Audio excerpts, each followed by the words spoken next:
Assalamualaikum warahmatullahi wabarakatuh. Perkenalkan, nama saya Muhammad Rizwan dengan NIM 25 10 11 32 100 18 dari Pendidikan Ekonomi. Oke, saya berdiri di sini ingin menyelesaikan sebuah tugas yang diberikan dari mata kuliah Bahasa Indonesia. Kalau kalian melihat suatu negara, kalian biasanya melihatnya dari segi apanya dulu?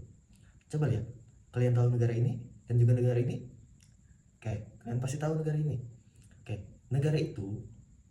kedua negara ini merupakan sebuah negara yang sekarang menguasai di bidang ekonomi.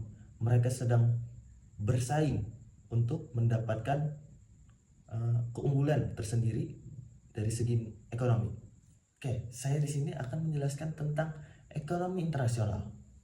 Jadi, ekonomi internasional itu adalah salah satu cabang ilmu ekonomi yang mempelajari tentang hubungan ekonomi yang terjadi antar negara, mencakup perdagangan barang atau jasa, terus pergerakan modal, tenaga kerja internasional, dan kebijakan ekonomi global. Terus kira-kira apa sih peran ekonomi dalam suatu negara itu?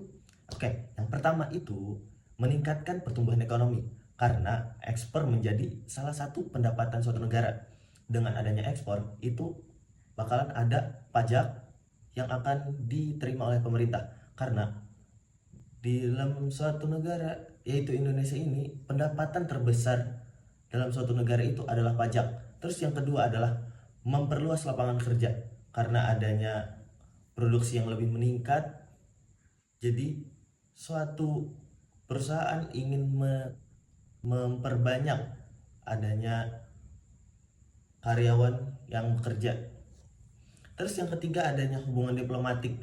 Terus karena adanya hubungan dagang itu membuat suatu negara dengan negara lain itu bekerja sama. Terus yang keempat ada transfer teknologi. Misalkan ada di suatu Indonesia tidak memiliki teknologi, terus di negara lain yaitu Cina misalkan ada mempunyai teknologi yang tidak dimiliki Indonesia. Nah, di sana akan terjadi sebuah pertukaran. Oke, terus yang kelima adanya diferensiasi ekonomi. Jadi suatu negara itu tidak akan mempunyai gap antara negara lain karena adanya kerjasama tersebut. Terus ada bentuk-bentuk interaksi ekonomi internasional. Yang pertama itu ada kerjasama bilateral.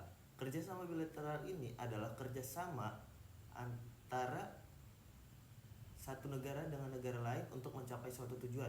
Oke, yang kedua ada kerjasama regional. Kerjasama regional ini adalah kerjasama karena wilayah mereka berdekatan secara geografis. Misalnya ada organisasi ASEAN.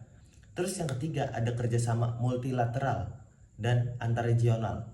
Kerjasama ini memiliki 3 negara atau lebih.